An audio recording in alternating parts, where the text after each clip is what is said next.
দীর্ঘ লম্বা সময় অভিনয় করার পর এইবার আপাতত নাটককে বিদায় জানালেন ছোট পর্দার জনপ্রিয় অভিনেত্রী ফারিয়া শাহরিন।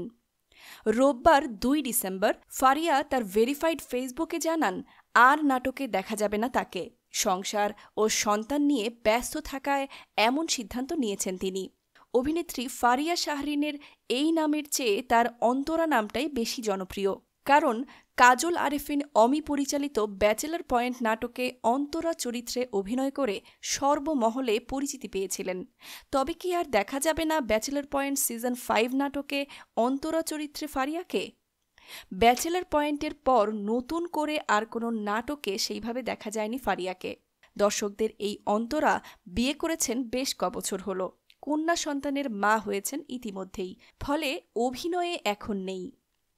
রোববার সন্ধ্যায় এক ফেসবুক স্ট্যাটাসে ফারিয়া লেখেন, যারা মাঝখানে আমাকে ফোন করেছিলেন, মেসেজ করেছিলেন কাজের জন্য, সরি, আমি কারো ফোন ধরতে পারিনি, মেসেজের রিপ্লাইও করতে পারিনি, কারণ ওই ফোনটাই আমি অনেক দিন ইউজ করিনি।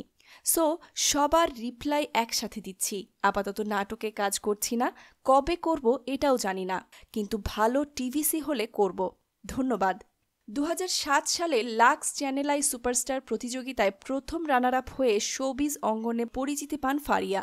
এরপর বিজ্ঞাপনে মডেল ও নাটকে অভিনয়ে ক্যারিয়ার গড়ে তোলেন। দীর্ঘদিনের প্রেমিক মুনিম মাহফুজ রিয়ানের সঙ্গে ২০০১ সালে আংটি বদল করেন শাহরিন। এরপর ২০২৩ সালে পারিবারিকভাবে বিয়ে হয় এই জুটির। চলতি বছরের ১২ই মে বিশ্ব মা দিবসে মা হওয়ার সুখবরটি ভক্তদের জানান এই অভিনেত্রী। এরপরই সংসার নিয়ে ব্যস্ত সময় পার করছেন ফারিয়া।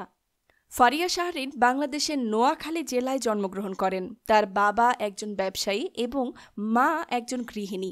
তিনি তার নিজের শহরের স্কুলে পড়াশোনা শেষ করেছেন এবং তিনি Asia Pacific institute of information technology Malaysia থেকে স্নাতক করেছেন। নিউজ ডেস্ক, স্বাধীন বাংলা ৭১।